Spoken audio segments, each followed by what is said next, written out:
자, 그 화면을 보시면 그 지난주 문사수 과제가 멈추고 숨쉬고 감정에 이름 붙이고 몸에서 찾고 인정 위로해주기였고요. 그 다음에 이제 그 불편할 때 둘 다 마찬가지입니다. 멈추고 숨쉬고 4번이에요. 아와 나의 악의 나치 중 그 불편한 감정이 어디서 왔는지 찾아보는 거였어요. 근데 지금 이번이 이제 4회기입니다. 8회기 중에 이제 오늘 반을 들어가는데 조금 늦었네. 한번 타볼까요? 고맙습니다. 자, 오늘 이제 반이니까 지금까지 문사수 과제 정리를 한번 해드릴게요. 한번 보셔요. 종합을 해보면 일상에서 그 어떤 분이 그 질문에 너무 막 그 세심하게 자꾸 일상에서 느끼니까 하려고 하니까 불편하더라. 그런데 그거 좀 기억하세요. 불편함을 느낄 때 그냥 일상에 열심히 하시고 뭔가 불편함을 느낄 때 잠깐 멈추고 척추를 세우고 그리고 숨 한 번 쉰다. 또 부지불식간에 이미 감정이 만약에 이미 막 차올라 있다, 감정에 휩싸여 있다면 그냥 보통은 약간 불편함을 느낄 때 약간 짜증 비슷하게 미세하게 올라올 때는 잠깐 멈추고 척추를 한번 딱 세우는 거 그리고 숨 한 번 쉬면 그냥 괜찮아져요. 그런데 이미 감정이 이미 찼어. 이미 감정이 올라왔다. 감정이 조금 빠졌어요. 그럴 때는 어떻게 해야 되냐? 그럴 때는 그 감정에 이름을 붙여보는 거예요. 그 감정이 짜증인지 우울인지 화인지 질투, 불안 뭐 있잖아요. 그래서 그 감정에 이름을 붙여봐요. 그런 다음에 그 감정이 내 몸 어디에서 가장 강하게 느껴지는지 몸을 찾아보는 거. 몸에서 내 몸에 그 감정이 나의 몸 어디에서 가장 강하게 느껴지는지, 뒷목이 뻣뻣한지 아니면 아랫배가 좀 공허하게 느껴지는지 아니면 어깨가 어떻게 되는지. 그러니까 각자마다 몸에서 느껴지는 반응은 몸의 위치는 다 다르거든요. 그래서 그 감정이 내 몸 어디에서 있는지 찾아봐라. 그런 다음에 그 몸의 부위를 부드럽게 위로해 주라. 쓰다듬어 주든지 말로서 좀 뻣뻣하네? 아니면 지금 많이 긴장했구나? 이런 식으로 이렇게 말로서 토닥토닥 해주면서 인정, 지금 그 상태를 인정해주고 위로를 해줘라. 근데 특별히 인간관계 속에서 불편한 감정이 일어났을 때 그럴 때는 멈추고 숨쉬고 4번째 아마 나의 악의 낯이 어디에 있는지 확인을 해봐라. 대개의 경우에 가장 많이 일어나고 있는 게 좀 더 미세하게 들어가야 알 수 있어요. 근데 보통 아만하고 아에는 금방 찾아질 수가 있습니다. 내가 아만은 비교해서 온다 그랬죠. 비교해서 내가 우월감을 느끼거나 열등감을 느끼거나 아에 같은 경우는 철저히 내 중심적인 사랑이에요. 그러니까 상대의 입장이나 상대의 그게 상황이 아니라 지금 나를 안 봐준다고. 그러니까 나를 인정 안 해준다고. 그럴 때 이 아의 감정이 자기중심적인 사랑의 감정이 일어납니다. 약간의 자도취적인 것도 있고요. 그래서 그런 거를 찾아봐라. 뭐 예를 들어 아주 흔하게는 우리가 뭐 백화점 갔는데 우리 한국은 유난히 많이 친절하잖아요. 백화점 가면. 저 같은 경우는 그 친절이 불편해서 들어갔다도 나오게 되던데 보통은 이렇게 하면 어머 어서 오세요 이렇게 하면서 뭐 이렇게 하잖아요. 근데 다른 손님을 맞이하고 있었거나 뭐 어떤 이유로 내가 묻는데 좀 덜 응대한다 싶으면 기분이 확 나빠지면서 그 다음에 뭐가 나죠? 2차로 저 손님이 내보다 부자인가 뭐 더 뭐 비싼 걸 고르나 뭐 명품을 걸려놔서 인물이 나보다 나은가 등등등등 그러면서 감정이 나죠. 그럴 때 비교하면서 뭐요? 아이입니다. 아이 하면서 두 번째 나온 게 비교하는 거죠. 그래서 점점 그 감정이 강화되는 거예요. 근데 이제 그럴 때 약간 불편할 때 허리 딱 세우고 척추 이렇게 하고 오고, 그럼 뭐예요? 내가 숨 한 번 쉬고, 그럼 기분이 조금 내가 이제 이게 확확 안 올라가고 브레이크가 딱 밟히고 보면 뭐예요?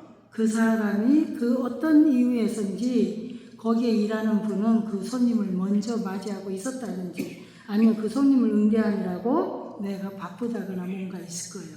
그러니까 아예 같은 경우 상대의 입장을 내가 고려할 정신이 마음의 여유가 없어요. 그러니까 그냥 이미 내 중심적으로 내가 지금 필요한 것을 못 받았다고 이미 화가 치미는 거예요. 점점. 그래서 심한 경우에는 되게 아주 어린 시절부터 이게 많이 드러나거든요. 아주 어렸을 때 옛날에 제가 그때 중학생이었는데 걔는 초등학교 한 1학년쯤 된 것 같아.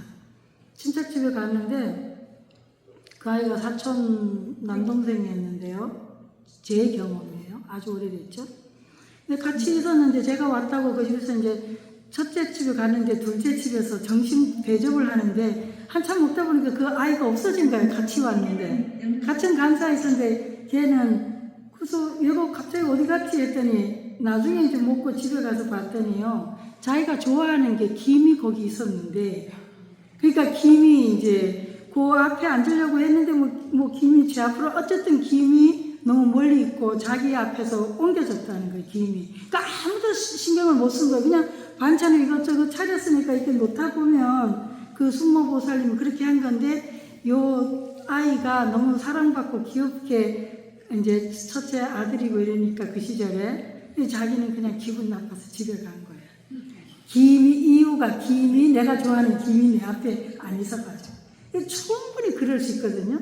그런데 그 어리니까 모르잖아요. 자기는 그 김 너무 좋아하는데 자기 앞에 있는데 김이 절로 갔어. 근데 뭐 자기 집도 아니고 엄마도 아니고. 그렇지만 그 서빙하는 그 숙모보살님 입장에서 보면 지금 정신이 없는 거예요. 손님이 한 명 와서.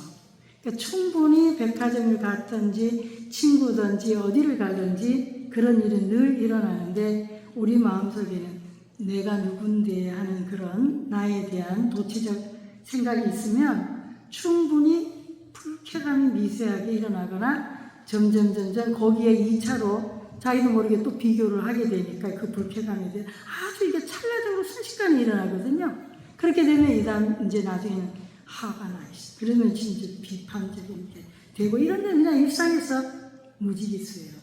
자, 이제 44간법 실천에서 우리는 물건을 살 때 내가 필요해서 원해서 이 명의, 자성, 차별, 요거는 오늘 조금 다시 나오게 됩니다. 지금까지 이런 공부들을 했어요. 근데 이게 한순간에 뭐 내가 다 터득이 되거나 익혀지는 게 아니거든요. 그러니까 이 수업을 통해서 계속 반복해서 일어나고, 또 나중에 유식심리학을 할 때도 또 언급이 됩니다. 이것이 우리 안에 뿌리 깊이 박혀 있기 때문에 계속 통해서 우리가 기억하고 반복하고 또 내가 몸으로 느끼고 일상에서 경험하고 이렇게 되니까 이제 정리를 해봤고요. 자, 그러면 우리 지난 문사수 과제 같이 만나서 그룹의 토의를 한번 만나볼까요? 자, 그러면 3분씩 만나보고 4분도 괜찮고 일단 한번 주변에 한번 만나보셔요. 자, 3분씩 4분씩 알아서 만나보셔요.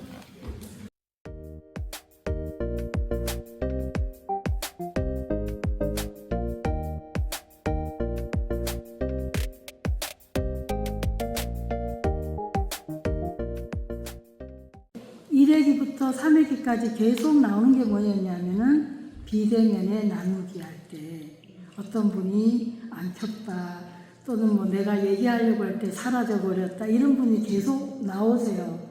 그래서 제가 오늘은 이렇게 지금 6군데를 들어가 봤어. 소그룹 회의하는데 6군데를 들어갔는데 마침 굉장히 잘 하고들 계셔요. 근데 한두 분이 좀 이 소그룹 나누게 하는데 집중해서 안 보고 딴짓하고 있는 분이 조금 두 분 발견했어요. 그 중에 내가 아는 사람. 그래서 그 사람을 굉장히 평소에 엄청 이뻐하는 사람인데 이제 다음번에 이제 만나면 제가 꼭 얘기를 할 거예요. 근데 되게 그리고 누구가 참가를 안 했는지 이제 쭉 그 인원을 보고 지난번에는 한 번만 봤는데 오늘은 6분들이 들어갔다 오느라고 조금 바빴습니다. 그래서 조금 늦었는데 대부분은 굉장히 잘들 하고 계셔서 올 오기 전에 정신 공유하고 그 메타 차방에서 금혜스님하고 의논하면서 그 수강료를 좀 내려드리자 그렇게 했다. 참고하시고요. 자, 그러면 이제 잠깐 어떤 분들이 어떻게 이게 왜 안 움직일까요? 주제 토의에서 저는 이제 그걸 다 확인하고 보는데 여러분한테 한두 가지만 조금 소개해 드리면요. 근데 이게 이제 지나가면서 점점 좋아질 거라고 봐요. 이거 왜 없네? 그냥 또 여기는 내가 이걸로 할게. 주제 토의 제가 소개해 드리면요. 이분 같은 경우에 근데 참고로 혹시 내가 그냥 했다가 스님이 다 공개하면 어떡하나 이미 본인에게 허가를 받고 하는 거고 그 외에는 또 이렇게 단체적으로 그냥 몇 분이 어떻게 했다면 소개하니까 걱정하지 마시고 또 그리고 누군지를 잘 몰라요. 일단 개인적으로 그걸 했기 때문에 제가 드렸습니다. 용기를 내어 여쭙니다. 문사수 과제를 하다 보니 머리와 가슴의 거리가 너무 멀게 느껴져 몸이 무거워집니다. 이럴 땐 잠깐 쉬고 호흡으로 주의를 가져가 보는데 무거움이 쉬 사라지지 않으면 무엇에 문제가 있음인가요? 혹시 제가 잘못된 안과 알아차림을 하고 있는 걸까요? 여기에 대해서 제가 개인적으로 답변을 했어요. 그 다음에 동일한 대상을 보고 다른 사람 이분의 같은 그겁니다. 이제 답변을 했고 이분이 다시 또 실습한 거예요. 동일한 대상을 보고 다른 사람은 나와 다르게 알고 이해한다는 것을 머리로는 알겠는데 마음이 불편합니다. 아만에 의해 내가 알고 있는 것이 우월하다 느끼며 악연에 의해 내 삶의 방식대로 해주었으면 하고 아에에 의해 내가 원하지 않는 행위에 무시당한 것 같음을 알아차립니다. 뿌리 깊은 사번뇌를 벗어나기 위해 애를 씁니다. 아치가 함께했음을. 생겨났으므로 소면대인지인데 항상 하지 않음을 망각하고 자신에게 비난으로 분노를 표출합니다. 수십 년간 습으로 길들여진 일인데 몇 번의 수행으로 해탈의 과를 기대하는 탐욕이었음을 알아차립니다. 눈을 감고 지금 이곳으로 주의를 가져옵니다. 깊은 호흡으로 감정과 감각, 생각과 기억에 거리를 둡니다. 이 부분 제가 빨간 걸로 체크해놨어요. 중요합니다. 깊은 심호흡을 하면서 내 감정과 감각과 생각과 기억에 거리를 둡니다. 이거는 그거를 내가 들여다보고 있다는 거예요. 어떠한 의도도 저항도 내려놓은 채 내 몸에 주의를 가져갑니다. 괜찮아 이렇게 하고 이 웃음표 애쓰지마 또 물고기하고 웃음표하고 부드럽게 따뜻하게 친절하게 굉장히 그 실습 소감물이 굉장히 예뻐요. 그러니까 앞에 이런 질문이 있었고 제가 답변을 했고 그리고 이어서 이런 실습을 하고 있는 것이 매우 인상적이었습니다. 그 외에 주신 분 중에서 공허함을 알아차리신 분, 몸을 수련해야 된다는 것을 깨달으신 분, 또 몸에 감정을 붙여보고 어느 부분에서 반응이 일어나는지 이런 것들이 어떻게 수업에 도움이 됐는지 또 유튜브 노래 영상을 같이 접목해서 하니까 생동감이 있었고 또 뇌하는 몇 시기에서 일어나고 있는지를 관찰할 기회가 있어 좋았고 또 제가 질의응답하는 거에 굉장히 감동받았다. 또 왜 몸과 마음은 따로인 것처럼 교육받아 왔는지 멈추고 숨쉬고 감정에 이름 붙이고 쭉 나오는데요. 70, 80, 60에 대한 이런 차이를 내가 인식하는 게 그리고 그걸 들여다보는 게 좋았다고 하는 분이 여러 분 계셨었고요. 또 명상을 할 때 안내를 받으면서 하니까 잡생각이 덜 들어서 좋았고 또 어떤 분은 계속 몸으로만 했는데 이론적인 부분에 매우 무지했는데 이 실생활에서 조금 들은 것들을 적용하니까 훨씬 도움이 됐다. 등등 쭉 나오면서요. 함께 이 법당에서 이 실습을 하니까 굉장히 효과가 좋았다는 분도 여러 분 계시고, 부정적인 감정이 일어날 때 상대방의 화를 보면서 그 의리를 두고 바라보는 것이 도움이 많이 됐다. 화에 대한 것도 굉장히 많이 나왔고요. 특히 제일 많이 나고 지난번에 사번뇌 했으니까 사번뇌를 하면서 들여다보는 것이 굉장히 도움이 됐다는 말씀들을 많이 해주셨습니다. 그리고 출세관적 영혼관 하는 거 쭉 여전히 사번뇌 계속 많이 나왔고요. 그 다음에 감사함 이런 것도 있는데, 또 한 가지는 우리 덕산 스님이 왔다 갔다 하면서 이렇게 바쁘게 이렇게 도움을 주시는 이런 모습을 보는 것도 굉장히 고맙고 감사하다는 분도 있었고요. 근데 역시 여기서도 화면을 켤 수 없다면 소리라도 내주시면 좋을 텐데, 이렇게 배경화면 켜놓고 소리도 안 내는 분이 두 분 있었다. 또 4인팀인데 얼굴도 안 보이고 허공에 대고 혼자 떠들어가서 당황했다. 이런 분 계세요. 그래서 이 부분은 가면서 조금 더 시정이 되지 않을까 싶습니다. 그래서 제가 모니터링을 가능하면 하고 한 분 더 저걸 해서 그런 분들이 있는지 확인해서 넣으려고 하는데, 지금 여기에 100명이 넘게 들어서 보시니까 이거를 하기가 쉽지 않아요. 보통 우리가 줌에서 할 때 100명 정도 넘어가면은 줌으로 이렇게 나누기를 하지 않습니다. 이렇게 안 하고 그냥 다른 형태로 해서 아예 강의를 하되 듣는 사람도만 일방적으로 강사만 보고 서로를 모르고 이렇게 하거든요.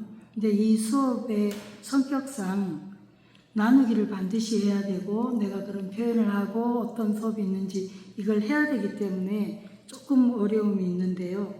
그럼에도 불구하고 많은 분들이 나누기를 하면서 줌에서도 굉장히 그 시간이 좋다. 그리고 어떤 분들 너무 진지하게 수행을 잘하셔서, 우리 스님 한 분은 일반 불자신데 2번, 3번을 들어갔는데도 그렇게 수행을 진지하게 하고 계신 분들이 많아서 아주 감동을 받았다. 이런 스님의 그 피드백도 있고요. 점점 이렇게 좋은 피드백 많이 있습니다. 근데 이분 일상 업무에서 너그럽게 수용하지 못하는 자신에게 화가 나고, 이건 좀 질문이에요. 비난하는 마음을 멈출 수 있는 지혜를 지도 부탁드립니다. 다시 한번 읽어드릴게요. 일상 업무에서 너그럽게 수용하지 못하는 자신에게 화가 나고 비난하는 마음을 멈출 수 있는 지혜를 부탁드립니다. 근데 이제 이분 같은 경우에요. 일상 업무에서 이 너그럽게 수용이 안 되고 자신에게 화가 난다 그랬거든요. 화가 나고 비난한다. 근데 이걸 멈출 수 있는 거를 가르쳐 달라고 했는데요. 이 경우는 뭐냐면 사번뇌를 알아차리기 전에 사번뇌를 알아차린 속도가 지금 이제 자각훈련이 조금 많이 안 돼 있으면 시간이 좀 필요합니다. 어떤 사람은 내가 뭔가 화를 내거나 어떤 경우에 어떤 감정이 일어났거나 그랬을 때요. 죽을 때까지 모르고 인정도 안 되는 사람도 있고요. 여러분들 그런 거 모르세요? 클 때 내가 엄마가 이렇게 해서 내가 그때 너무 상처받았어. 언젠간 이걸 엄마한테 말해야지. 아니면 내 남편이 그랬어. 내 아내가 그랬어. 내가 굉장히 상처받았어. 그래서 나는 너무 그걸로 인해서 상처받고 말하고 싶지만 꾹꾹 참고 삭혀서 세월이 어느 날 흘러서 내가 이제 좀 준비됐구나. 엄마도 좀 편안하고, 아니면 남편이 아내가. 그래서 어느 날 나는 정말 어렵게 말을 꺼냈는데 상대는 기억도 못해요. 내가 그랬냐. 그럴 때 이 공허함이 오고, 그 다음에는 만약에 거기에 대해서 나는 그랬지만 너무 상처가 됐으니까, 그래서 내가 한 번 더 말을 꺼내면 2번, 3번째는 상대가 신경질이 나는 거예요. 그런 거 가끔 많이 있거든요. 그러니까 이게 뭐냐면 이분은 자각이 안 된 거예요. 그리고 오히려 그게 부모일 경우에는요, 굉장히 배신감을 느끼고 서운해합니다. 내가 지를 어떻게 키우는지. 왜냐하면 부모님의 마음의 의도는 굉장히 선하고 선한 의도로 최선을 다한 건데, 그랬기 때문에 때문에 난 최선을 다했는데 내 자식이 나에 대해서 저런 서운함을 지금까지 품고 있다니 너무 놀랍다, 무섭다 이런 케이스도 있거든요. 그래서 우리가 자각을 하는 것도 그렇고 그걸 알아차리는 것도 그렇고 잘 알아차려야 수용이 일어나거든요. 인정이요. 그러니까 이게 내가 알아차림을 못했기 때문에 인정도 안 되는 거예요. 잘 쉽게. 그래서 이거의 차이가 많은데 이분 같은 경우는 이제 내가 실제로 감정이 일어난 것과 그것이 일어난 것과 알아차림의 속도가 이제 이 갭이 큰 거예요. 그러니까 이미 알아차렸을 때는 내가 이제 감정까지 활성화가 된 거예요. 그랬을 때는 여기서 아까 제가 문사수 가지했을 때처럼 이미 감정이 이미 많이 이렇게 일어났기 때문에 그때는 그 감정에 이름을 붙이고 그리고 그 감정이 내 몸 어디에서 많이 가장 강하게 느껴진지를 확인을 하고 쉽게 확인이 안 될 수는 있긴 해요. 그래서 그 부분을 몸을 다뤄줘야 돼요. 그러니까 감정 자체를 갖거나 생각을 갖고 씨름하면 감정의 생각은 빠르게 움직이기 때문에 그게 내가 그 포착이 안 되는데 이제 몸은 흔적을 남기고 있고 몸은 상대적으로 그 오래 유지가 되거든요. 그러니까 그 몸을 다뤄줘야 돼요. 그래서 이분은 먼저 그 부분을 몸에서 일어난 그 부분을 일단은 좀 스스로 위로하고 치유를 해야 되고요. 두 번째는 이제 그렇게 하고 나면 뭐가 떠올라지냐면 내가 무의식적인 어떤 전제가 있었나 이 일터에서 당연히 그래야 된다는 생각이 있는데 그 당연히 그래야 된다고 하는 무의식적인 생각이 항상 깔려있기 때문에 그런 업무 관계에서나 내가 너그럽게 수용하지 못하고 화가 나고 판단이 일어나요. 그래서 판단이 일어나기 때문에 그 판단을 사실은 캐치해야 되거든요. 자각을 해야 돼요. 그래서 이 부분은 이분 같은 경우에 조금 더 시간을 가지고 계속해서 알아차리는 연습을 하시면 좋겠다. 그런데 그럼에도 불구하고 만약에 그 감정이 일어난 정도가 너무 짜증이 많거나 심하게 이렇게 이제 조금 더 있으면 지금 조금 날이 더워지면 그게 더 올라가거든요.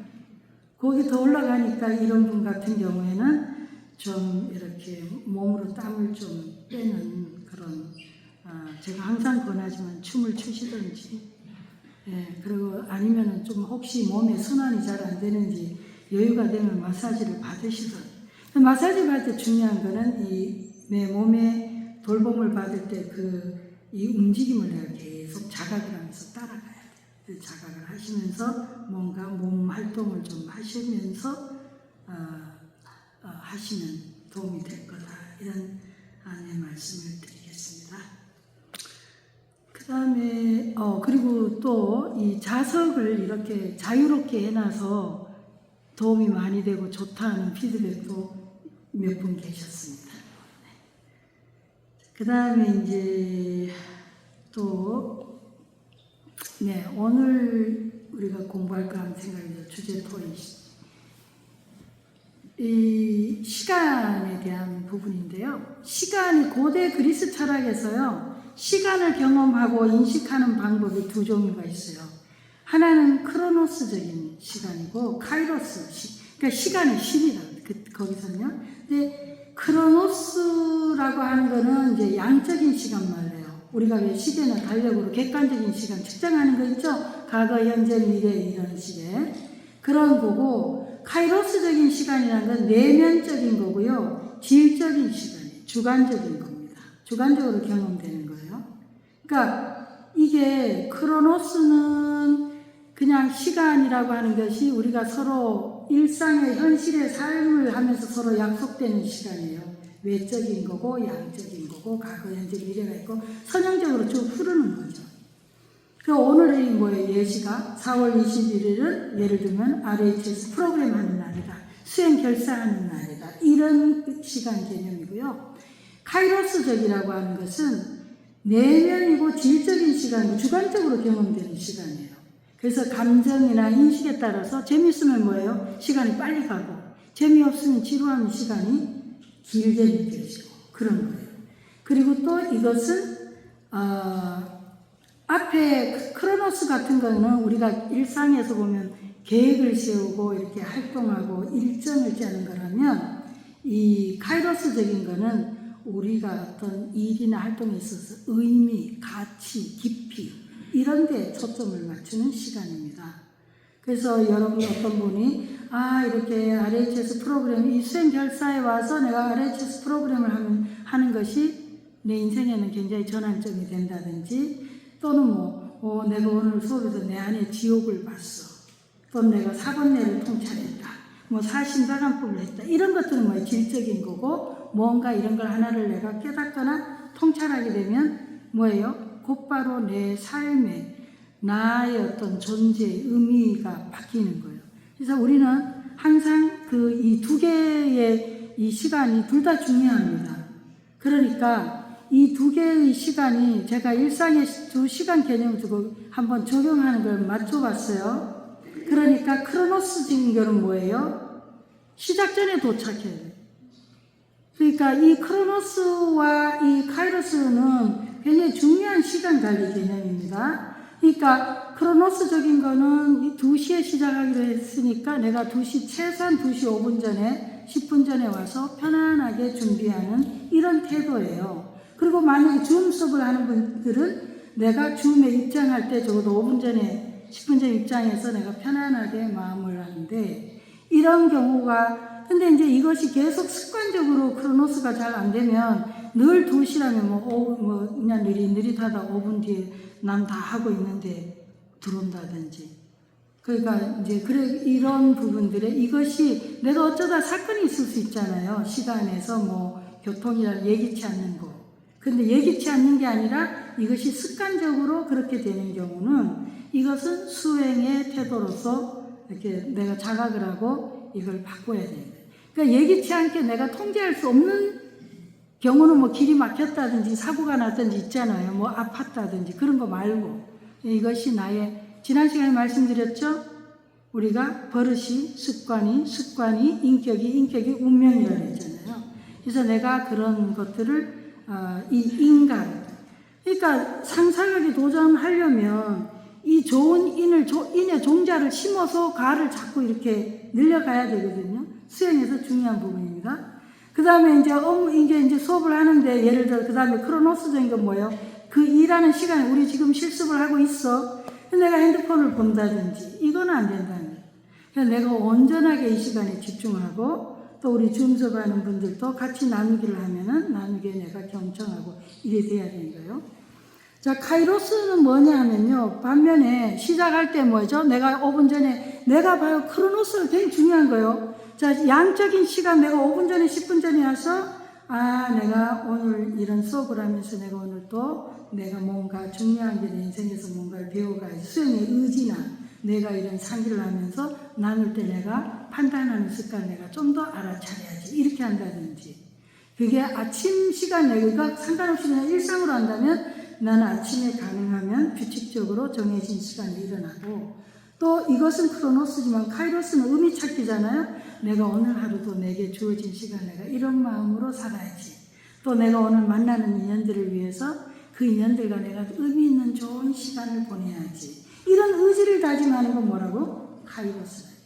이게 굉장히 중요한 부분이에요. 또 인간관계에서도 약속 시간 잘 지킨다든지 또 이 카이로스라면 뭐예요? 상대하고 대화를 할 때 내가 온전하게 예의를 가지고 집중한다. 휴식 시간 같은 경우.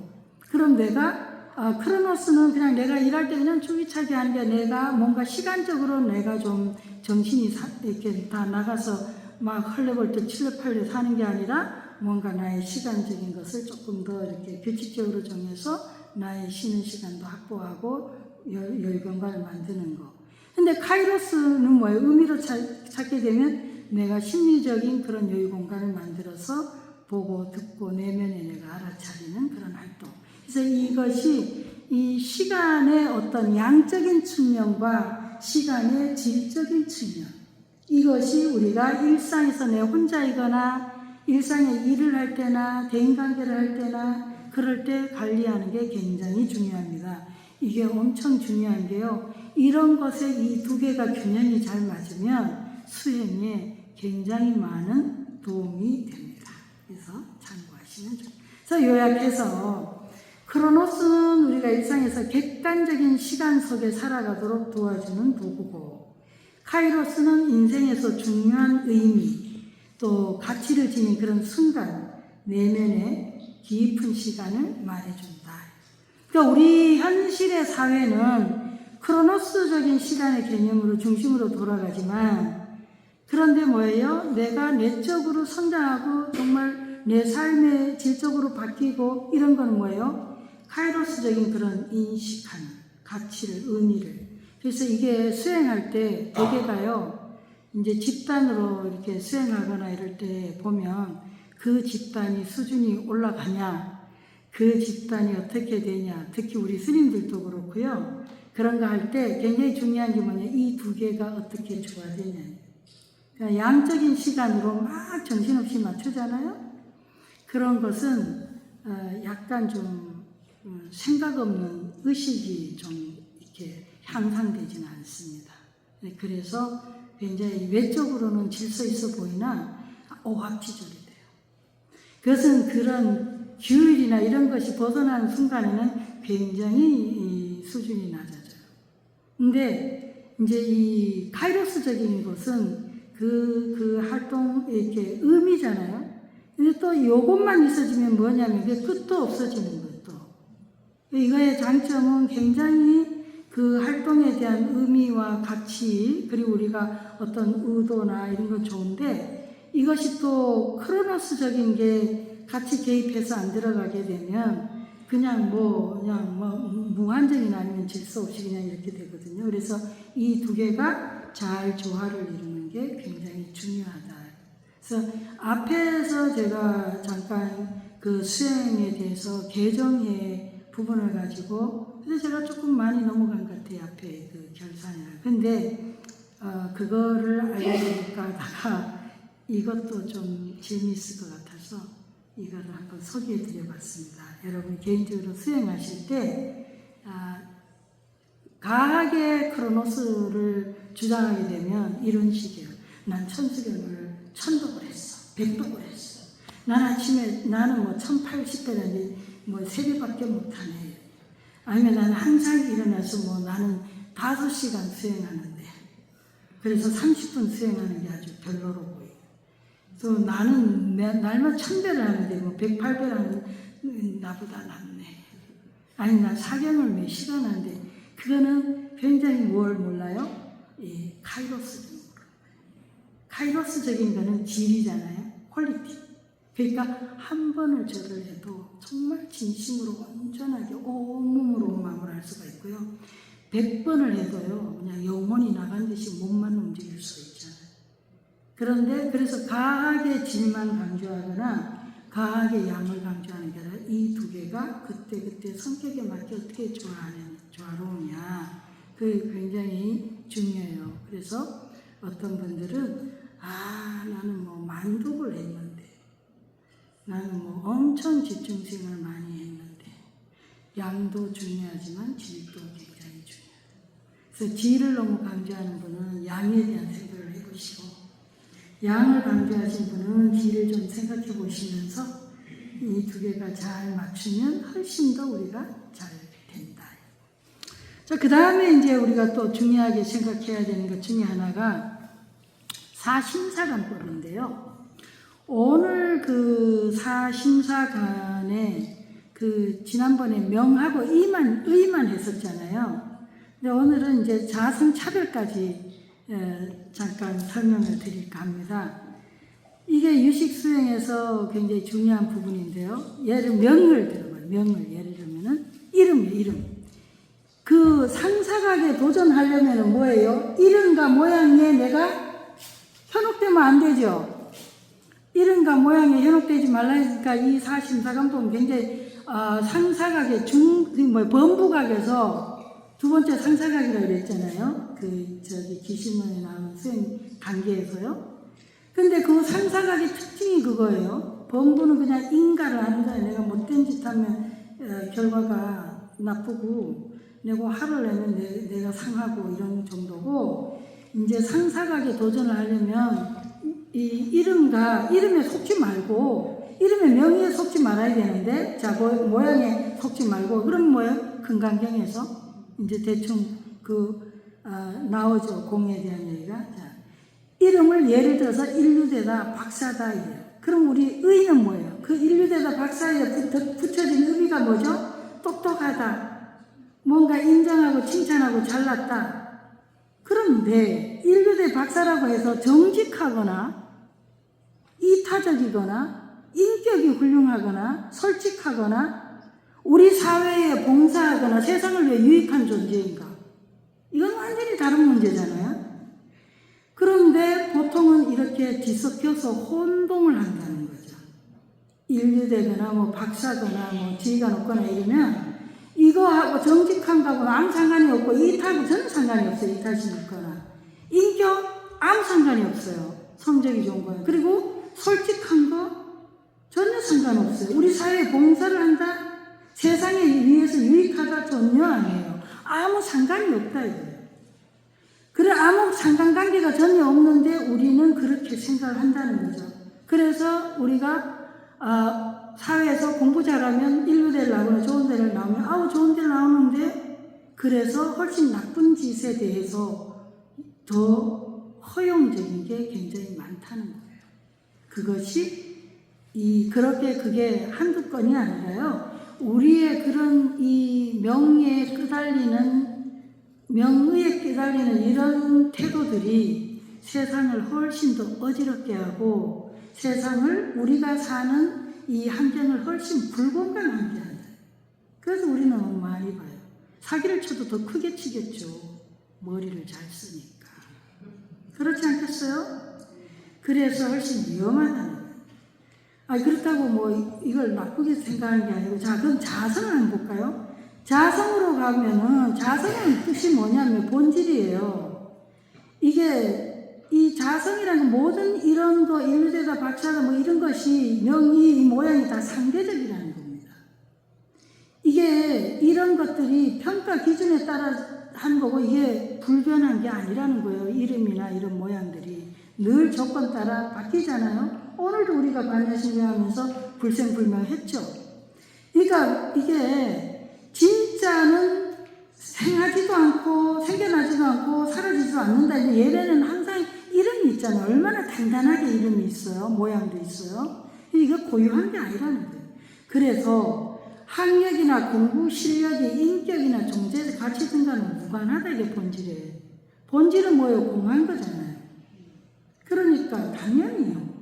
근데 이 명이 있고 모양이 있고 이름이 있고 이거는 자성하고는 자성에 빗대어 볼 때는 공부를 잘냈든 인류든 뭐 삼류든 아무 상관이 없다는 거죠. 자성에서는 본질에서는 어떤 차이도 없다는 거예요. 그러면 이제 차별은 뭐냐면은 그러면 이제 또 어떤 그게 생겨나냐면은 그래 뭐 공부 잘한 지나 뭐 못한 나나 뭐 똑같이 그러니까 뭐예요? 만약에 왜 쟤랑 나랑 차별하냐? 왜 쟤는 A주고 나는 C주냐? 이러면 안 된다. 최소한 본질적인 차이는 아니지만 현상적인 차이는 있다는 거예요. 그들은 더 끈기가 있었거나 더 인내심이 있었거나 지식이 더 많거나 그거는 인정해 줄 만하다는 거죠.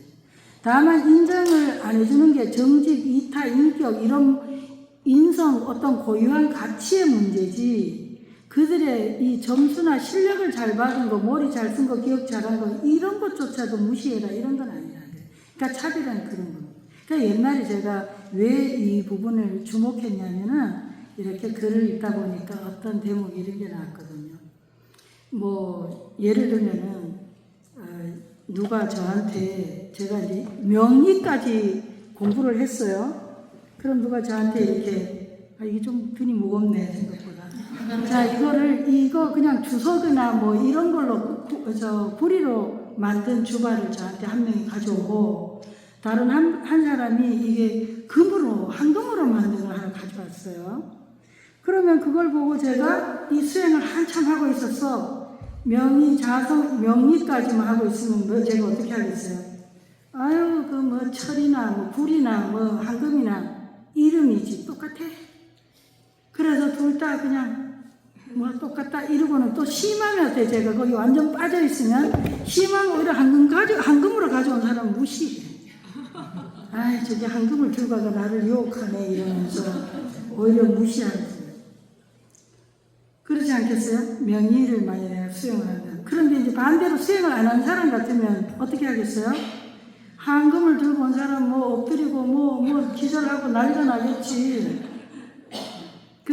제가 옛날에 어디 아프 병원에 한번 가는데 어떤 분이 그 임산부가 이렇게 20살 시절인데 그 임산부가 이렇게 가는데 그냥 막 끙끙거리고 가는데 그 사람들이 별로 아유 저분이 굉장히 힘들어 보이네 이런데도 그냥 있는데 갑자기 뭐 의사가 막 우르르 뛰어나오는데 보니까 어떤 세단이 쫙 내리는데 여러 명이 달려오더라고. 그런 걸 제가 한번 봤거든요. 그러니까 예를 들면 그런 현상이 이게 황금으로 누가 들고 오고 저걸 제가 이걸 수행을 전혀 안 해. 그럼 역으로 황금을 들고 온 사람한테는 그냥 뭐 너무 이뻐서 죽을 지경이 내가 뭐라도 내놓을 것이 한영을 하고 뭐 부리는 예 저기 갖다 놓으세요 이럴지도 몰라. 이거 뭐 황금이 누구 가져가는데 이래가지고 누구 갈까봐 뭐 이렇게 하겠지 명의까지. 그럼 자성은 뭐냐? 자성을 하게 되잖아요.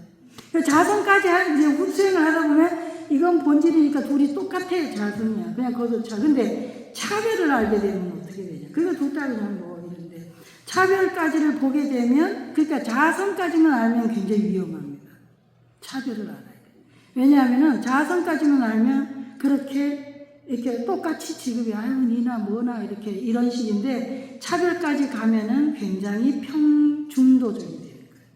차별을 알면 본질적으로는 차이가 없는데 더 열심히 한 사람은 더 열심히 한 거를 알고 성실한 건 성실한 거를 알고 그러니까 그것을 뭐 인격이나 그 존재의 가치가 다르다는 게 아니라 적어도 수고한 건 더 수고한 대로 대우하지 똑같이 평등하다고 해가지고 똑같이 이게 대우하진 않는데 더 성실하게 더 열심히 한 사람은 내가 더 성실하게 열심히 한 걸 알아주는 거야. 근데 가도하면은 옛날에 요 자성까지만 깨달으면 무슨 일이 일어나냐? 그러면 뭐예요? 예를 들기 좀 미안하긴 한데, 그 어떤 분이 선사님이 수행을 하다가 그냥 수행을 해보니까 이제 불상이 저게 다 헛것이야. 이거 내가 그냥 도끼로 짜갖고 불소식을 해버렸다. 근데 차별까지 알면 그러긴 되게 어렵습니다. 왜냐하면 차별은 똑같은 나무로 만들었으나 뭐예요? 이것은 많은 사람들이 현상적으로 이렇게 숭배하고 경배하고 기도하고 마음을 냈으니까 그냥 나무가 아니라는 거예요. 부처님이 불상을 만들었어요. 똑같은 나무로 하나는 십자가를 만들고 하나는 불상을 만들었어요. 그러면 어떻게 돼요? 동대에서 실제로 그런 일이 있었어요. 한때 동대 부처님한테 막 스프레이로 막 기독교 학생이 이렇게 뿌리 갖고 야단나고 그런 적도 있고. 그 왜 그래요? 모양과 이름에 완전히 집착이 된 거예요. 자성을 모르죠. 그러다 보니까 모양과 이름까지 알았을 때, 그러니까 항상 우리가 아는 정도에 따라서 어떤 부작용이 있고 어떤 순기능이 있고 어떤 역기능이 있는지를 이해해야 돼요. 이 사심사관법이 그렇게 단순하지만은 않습니다. 근데 이걸 다 이제 기왕 시작을 했으면은 차별까지 다 알아야 돼요. 아니면 명의까지 아셔도 괜찮은데 자성까지만 알고 차별을 모르면 위험합니다. 그래서 자성까지만 알면 좀 극단적이고 비현실적이 될 수 있어요. 그래서 우리가 알 거면 끝까지 알든가 모를 거면 그냥 명의까지만 알든가. 이게 좀 중요한 부분. 이거 보세요. 이거 제가 우리 비군의 핵안에 올라온 걸 사심사관법에 이 퀴즈. 자 보세요. 사심사관을 이용해서 이 사실을 교리 숯불감이 설명해봐라. 자, 이 자성적, 사심사관법 제가 열심히 설명했는데 이거 지금 여러분의 퀴즈 드려요. 선물 드릴게요. 자, 시도해보실 분, 이걸 보시고, 시도하실 분, 줌에서 혹시 하실 분 하셔도 좋습니다.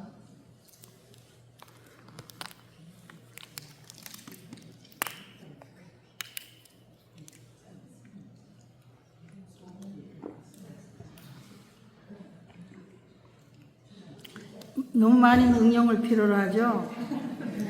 그죠? 그러면 숙제로 찍어 가세요. 수행 결제 올릴 테니까 저기 풀어서 한번 올려보세요. 저기 수행 결제 거기에 올려드릴게요. 네. 현장에서 좀 무리인 것 같아요. 저 힌트가 그 동대 그 불상을 보고 불상 앞에 기독교 학생이 스프레이를 막 오래된 얘기예요. 그런 걸 칠했던 사건이 떠올렸어요. 근데 똑같은 나무로 뭐 예를 들어서 스님이 고기를 먹었다 칩시다. 그 신부님이 먹었거나 목사님이 먹은 거랑 스님이 먹은 거랑 그 뭐예요? 그 인간이 먹은 건데 그게 아무튼 한번 잘 생각해 보세요. 자, 넘어갑니다. 많이 들어가 있어서 좀 아이고.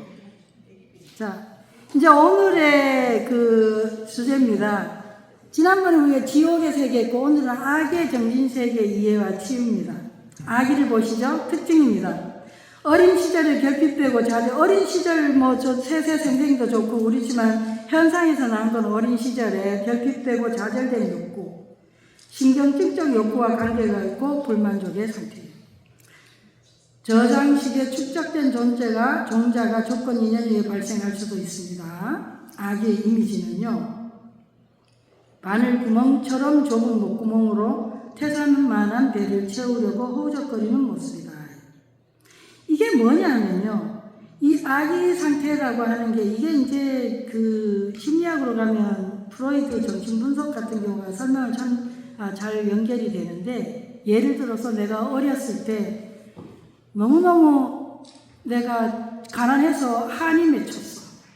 굉장히 억울한 일을 당했다든지 뭐 불이익을 받았어요. 그때 그 순간에 딱 각인이 돼버려요. 그럼 어떻게 되죠? 이후에? 그러면 내가 돈에 대해서 굉장히 악의 귀신처럼 되면 돈을 모으기 시작해서 엄청 모아요. 모아. 그런데 모을 줄은 아는데 뭐예요? 쓸 줄은 모르겠다. 계속 돈을 갈망하게 되는 거예요.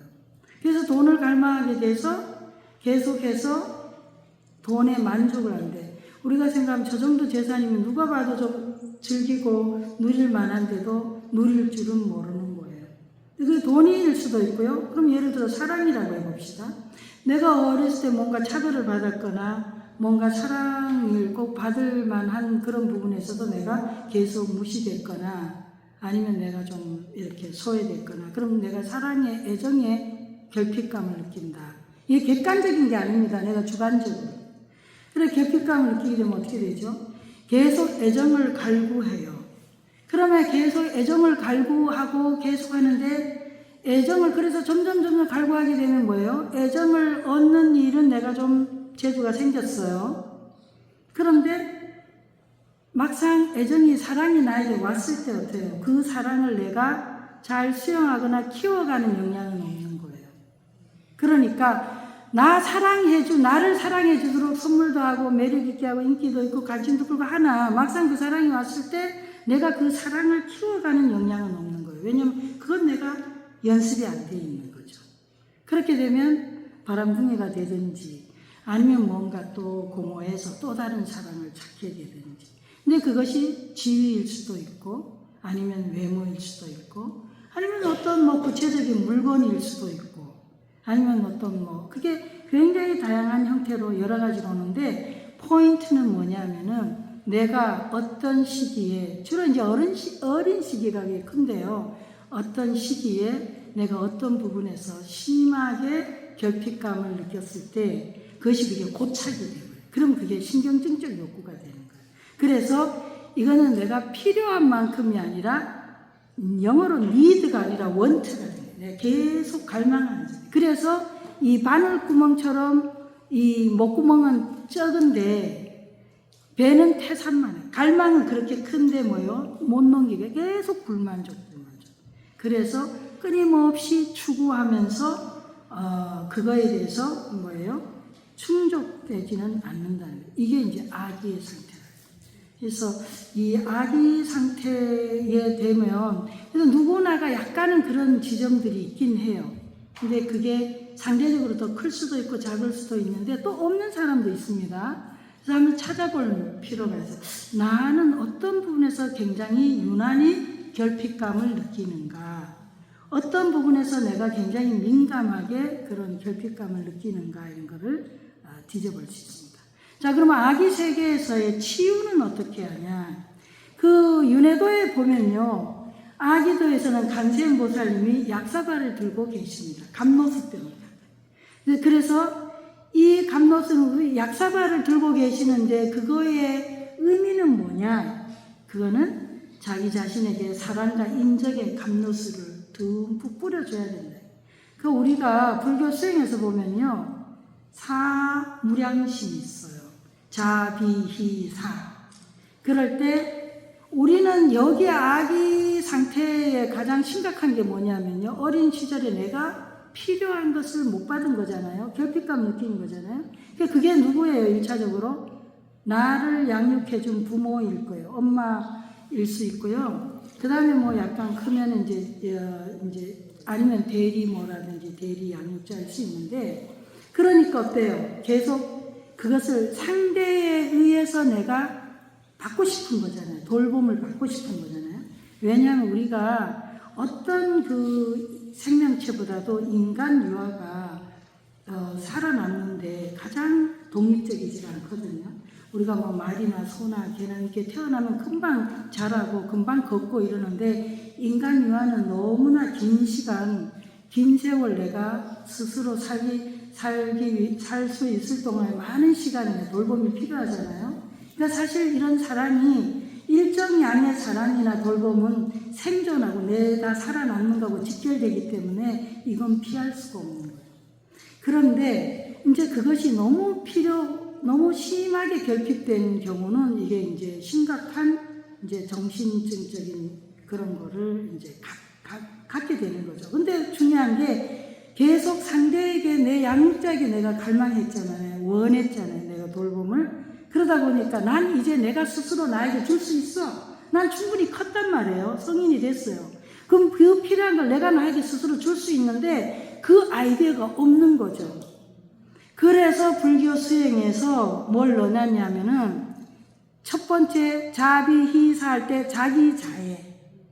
그 자애를 친절하고 따뜻함을 줄 때도요. 그게 첫 번째가요. 내 자신에게요. 자기 자신에게 먼저 줘요. 불교가 그렇게 이타적이고 누군가를 위해 봉사하고 이러지만 이 사무량심에서는 자기자입니다. 자기 자신에게 친절과 따뜻한 돌봄을 주라고 돼 있고, 또 그 다음에 연민심도 마찬가지예요. 내가 힘들 때 고통할 때 나 자신에게 연민을 주라.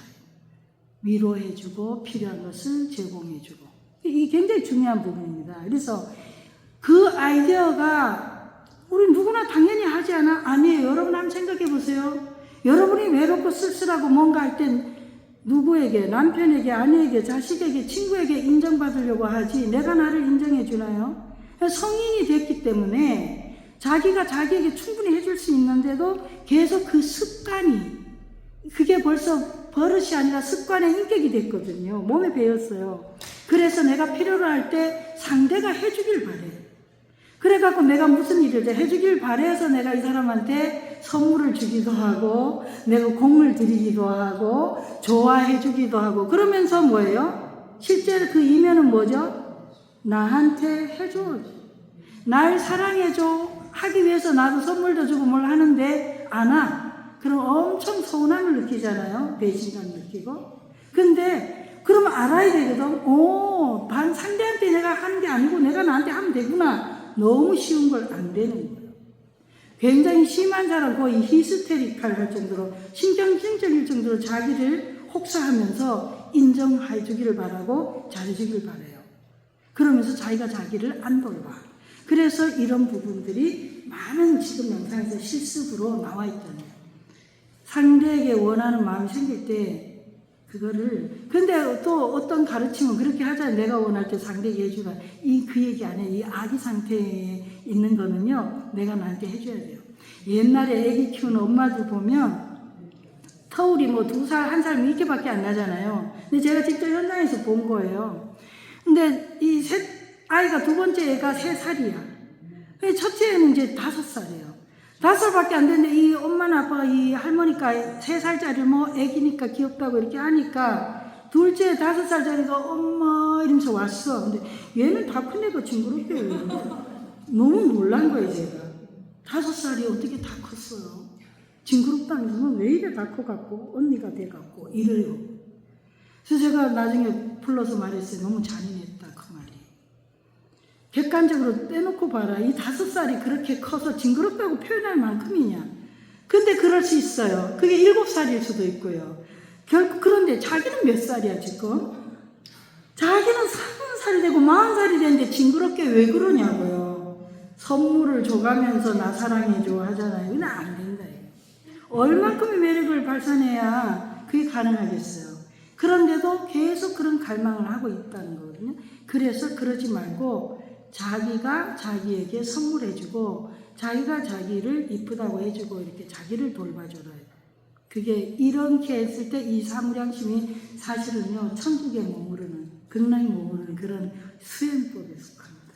그래서 이 아기에서는 약사발이 있는데 그 약사발을 이제 그런데도 불구하고 난 그래도 좀 받고 싶어 했을 때는 그 상대 남편이든 아내든 친구든 이건 곤란해요. 그분들은 그분들도 결핍감이 있으니까.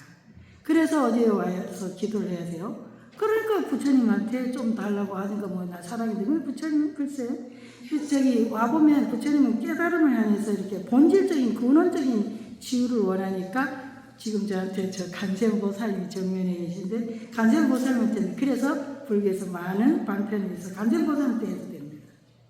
그래서 내가 아프니까 약사회로 한테 하든지 그래서 그거에 따라서 우리의 여기 두 번째 이게 참 중요해요. 우리의 뇌는 사랑한다는 말을 내가 나에게 하든 상대가 나에게 말해주든 효과는 똑같다. 이건 이미 증명된 거예요. 그러니까 아기는 그렇게 해야 된다. 자 그럼 노래를 한 곡 들어보고 이제 들으니까 춤추고 싶지 않아요? 이거를 그 강간차 버전으로 만든 거예요. 옛날 생각, 옛날에 왜 강간차 타고 막 이렇게 춤추면서 막 다닐 때 그거 생각이 두 번째 버전 좀 다르니까 이거는 많이 응용한 겁니다. 한번 트로트 버전 네 다음에 만들겠습니다. 이거 한번 들어 이거는 많이 응용한 겁니다. 한번 보셔요. 이거는 제가 대학생들을 지도하면서 항상 꼭 말해주고 싶었던 거예요. 그러니까 요즘은 그 데이트 폭력이나 그게 많잖아요. 그래서 가장 그 위험한 스타일의 학생들을 이렇게 볼 때 이제 그렇다고 제가 막 일일이 요청하지 않는데 근데 학생들하고 하면 질문은 많이 들어옵니다. 그럴 때 꼭 그 학생들한테 매 학기마다 늘 이번 학기는 대학생들 학부 학생을 강의를 안 해서 못 해줬는데 꼭 해줘요. 그러니까 그 상대를 만날 때 그러니까 외로울 때 그 상대에게 그 외로움 상대를 통해서 외로움을 충족시키려고 했을 때 어떤 위험이 있는지 그리고 그것으로 인해서 어떤 대가를 지불하게 되는지 그래서 굉장히 불필요한 많은 그 감수해야 될 것 에너지 소모 설사 그럼 뭐 끔찍한 데이트 폭력이나 이런 게 없었다 할지라도 굉장히 많은 걸 지불하게 되거든요 대가를. 그래서 그러지 말고 그럴 때는 자신을 스스로 채워가는 그런 훈련을 하고 그런 노력을 해야 된다. 그래서 그렇게 해서 꼭 하는데 재미있는 게요. 대학생들을 겨냥하고 생각하고 했더니 제가 지금 만든 곡에 가장 많은 연령층은 50대인데 이거는 20대 많이 봤어요. 그래서 제목부터가 좀 그러니까 그래서 우리 이것도 가장 밑바닥에는 그런 그 내가 그 갈증의 상태, 갈망의 상태가 있을 때 그걸 타자를 통해서 내가 그렇게 받을 수는 있으면 너무 좋은 일인데 너무 완벽하고 좋겠지만 이미 그건 과거거든요. 지나갔거든. 나도 그때 내가 아니고 그때 내가 갈망했던 그 상대도 존재하지 않아요. 나도 존재하지 않고. 그래서 그렇지만 내가 이 육신을 갖고 있기 때문에 그 흔적을 온전히 고스란히 내가 안고 살아가는 거거든요. 그러니까 그걸 인식할 때 크고 작게 그런 걸 느낄 때 내가 이런 많은 인연들을 통해서 수행을 하면서 스스로가 자신이 그렇게 채워가야 되고 자신이 보듬어줘야 되고 자기가 자기를 사랑해 가야 하거든요.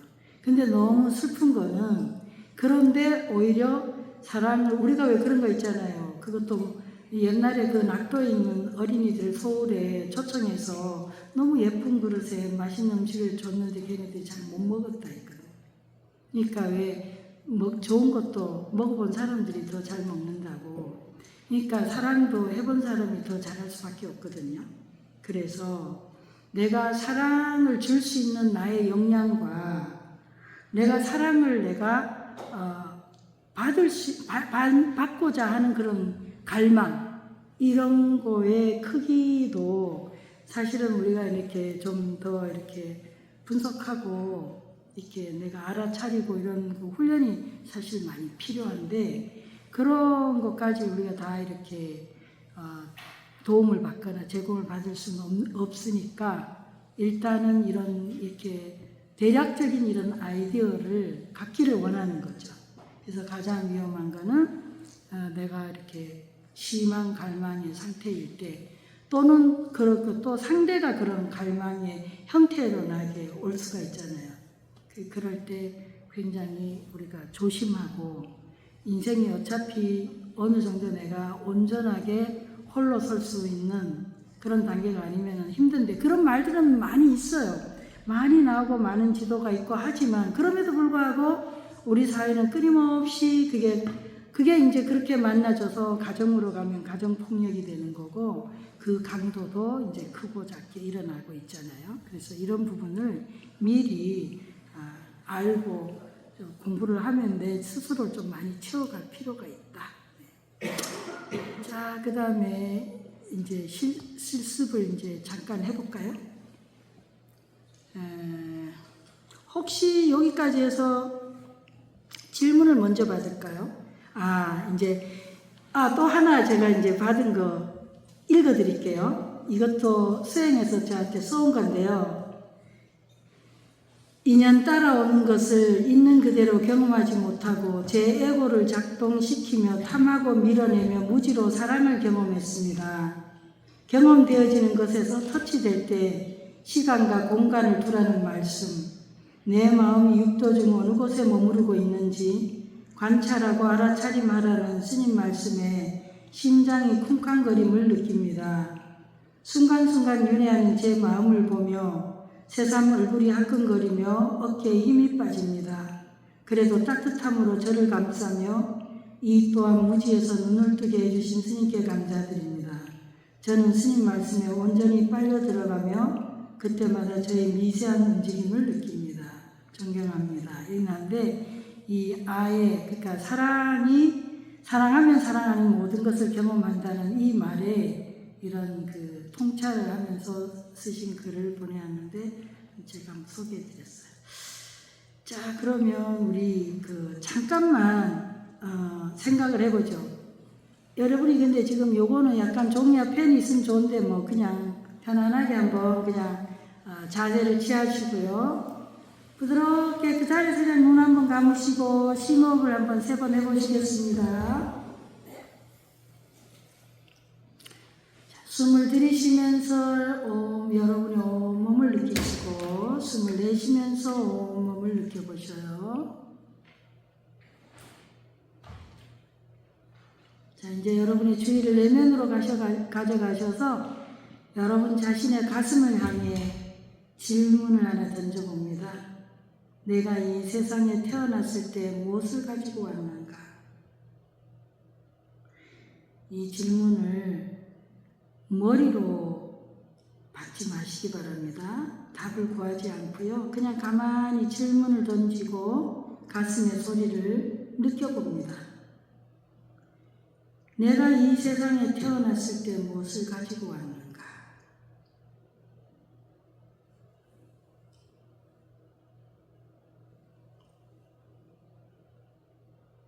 혹시 뭔가 메모하시고 싶으면 눈을 뜨고 살짝 메모하셔도 좋습니다.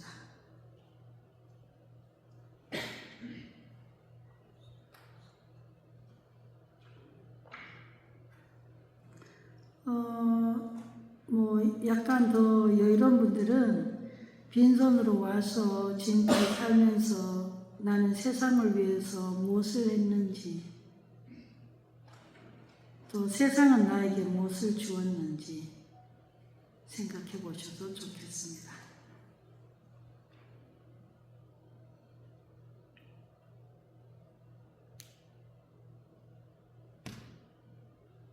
지금까지 나는 세상을 위해서 무엇을 했고 이 세상은 나에게 무엇을 주었는가.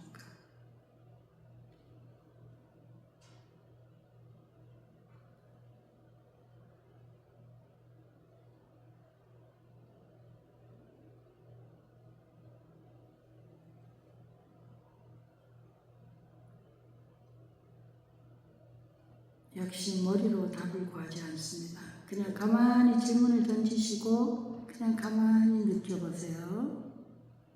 아무것도 떠오르지 않아도 괜찮습니다.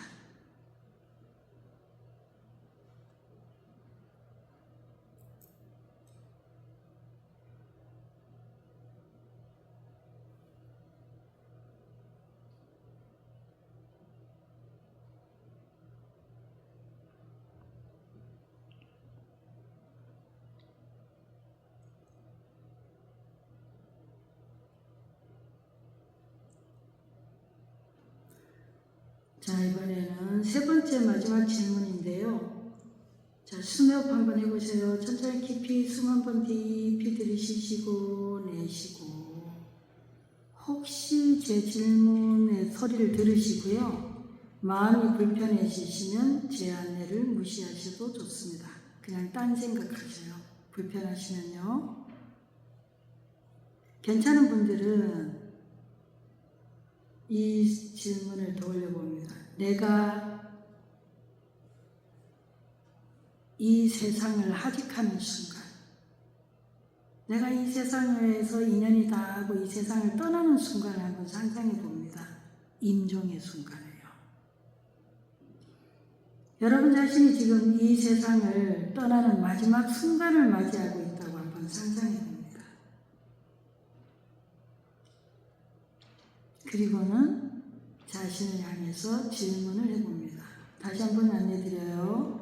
혹시 죽음에 대한 공포나 불안이나 어떤 이유로든 지금 이 질문이나 실습이 불편하시면 그냥 눈을 뜨시고 편안하게 그냥 딴 생각 하셔도 좋습니다.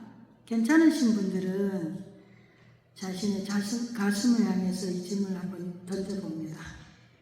지금 이 세상 마지막 순간에 있다고 상상할 때, 내가 이 세상을 떠나는 마지막 순간에 있다고 생각할 때, 내가 이 세상을 떠나기 전에 마지막으로 가장 하고 싶은, 가장 원하고 갈망하는 게 무엇인가?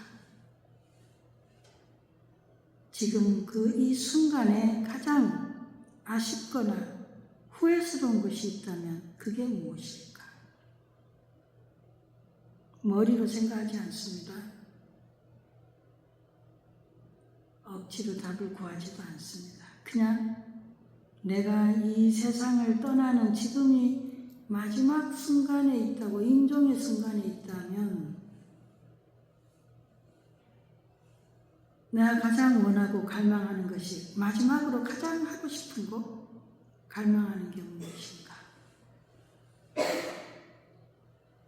또는 이 순간에 가장 아쉽거나 후회스러운 것이 무엇인가?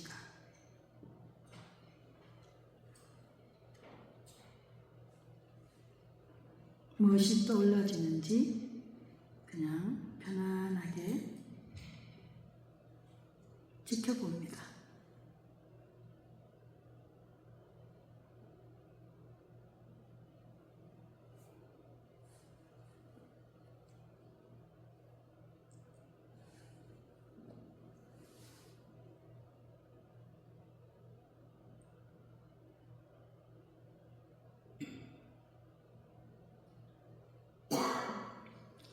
자, 이제 실습을 내려놓으시고요. 숨 한 번 깊이 들이쉬시고 내쉬고.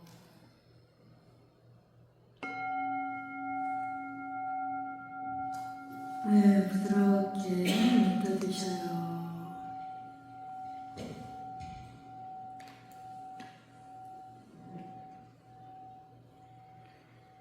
네, 아주 좀 미니로 짧게 했는데 그래도 여러분한테는 느낌이 있으셨을 것 같아요. 같이 한번 만나보실래요? 다시 세 분 또는 네 분이 한번 만나보셔요. 이 실습을 통해서 뭘 느끼셨는지. 나는 그게 없었으면 다른 이야기 하셔도 돼요.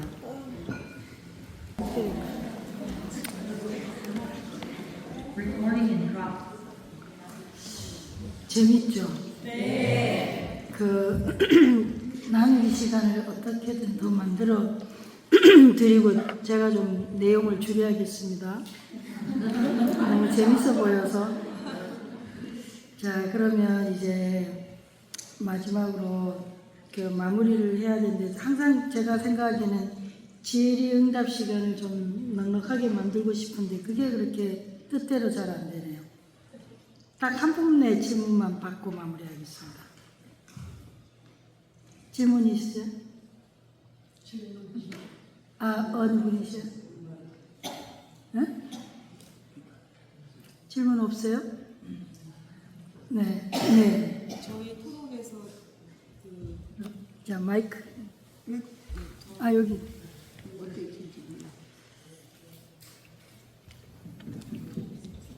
네, 네. 안녕하세요. 저희 토론에서 제가 크게. 질문을 드리려고 하는 건데요. 저희가 어릴 때는 부모님이 저희한테 사랑한다 그런 말씀 안 하셔도 저희는 충분히 저희가 사랑받고 있다고 생각했고 전혀 그 문제에 의문이 없었고 충분히 행복했고 그런데 이제 아기 단계에서 자기 치유를 할 때 사랑한다 나한테 얘기하고 이제 그런 게 그게 조금 저희 세대는 낯설거든요. 그리고 그렇게 컸기 때문에 아이를 키울 때도 늘 사랑한다 하고 오버를 하거나 그러지 않고 저희가 큰 대로 키웠어요. 그리고 충분히 그 아이가 알 거라고 생각했고 그런데 이제 요즘에 이렇게 사랑한다는 이런 나 자신한테나 상대한테 얘기하는 게 굉장히 소모적인 그런 사고가 아닌가 그런 생각이 들어서 좀 여쭙고 싶습니다. 네, 좋은 질문입니다. 다 들으셨죠? 네. 저기 여기 줌에 계신 분도 들으셨어요? 네. 지금 그게 있어요. 어렸을 때 내가 그냥 안 해도 의심을 한 적이 없다 이랬잖아요. 그 케이스는 굉장히 운이 좋은 케이스예요. 많은 경우는 굉장히 많이 결핍감을 많이 느끼면서 자라요. 절대 많은 대다수들이요. 그래서 알게 모르게 그런 것들이 많이 있어서요. 그러니까 언어적인 게 사랑한다는 말 자체를 듣는 거에 대해서 그러니까 지금은 듣는 게 어색하다기보다는 너무나 그러니까 실제로 사랑은 왜 그냥 사랑한다는 말이 필요 없거든. 진짜 사랑하는 경우는요. 사랑이 뭐죠? 모든 에너지로 일상의 행위로 다 드러나니까요. 그런데 이제 보통은 굉장히 여기에 사랑한다는 말 요즘 같은 경우는 이제 언어적으로도 굉장히 세상이 많이 바뀌었어요, 사실은. 근데 그거 말고 그냥 진짜 사랑하는 경우는 사랑이란 말도 필요 없을 정도로 우리는 온전하게 신체적으로나 몸으로나 행위로 많이 느껴져서 필요 없는 사람도 있고, 근데 어떤 사람들은 그거에 대한 굉장히 갈망을 많이 하게 된 케이스가 있는데 언어로서 해주면 그게 치유가 일어나는 거예요. 그 결핍이 있는 사람에게는. 서방님한테 사랑한다고 한번 해보시든지. 너무 놀라지 않을까? 과거에 친절하면 어디 뭐가 잘못 먹었냐 이럴 수도 있는데 속으로는 다 좋아해요. 그 말을 들었어요. 거짓말을 해도 사랑한다는 말은 내에서 너무나 좋아요. 네. 느낌이 어떤 거야? 진짜 사랑해요. 네, 여러분들 갑자기 할 말 엄청 많아졌죠? 갑자기 표현의 욕구가 막 생겨서 서구로 가고 싶죠? 그런데 저기 이제 마무리를 해야 될 것 같아요. 오늘 또 그 제가 중간에 또 소그룹에 들어가느라고 화장실도 물을 많이 마셨는데 화장실도 못 가고 열심히 살펴봤는데 오히려 제가 너무 방해스러울 것 같아서 살짝 나와야 할 만큼 소그룹을 잘하는 분들이 참 많이 계셨어요. 오늘 또 재밌는 시간 보내셨기를 바라고 또 다음 주에 뵙겠습니다. 수고하셨어요.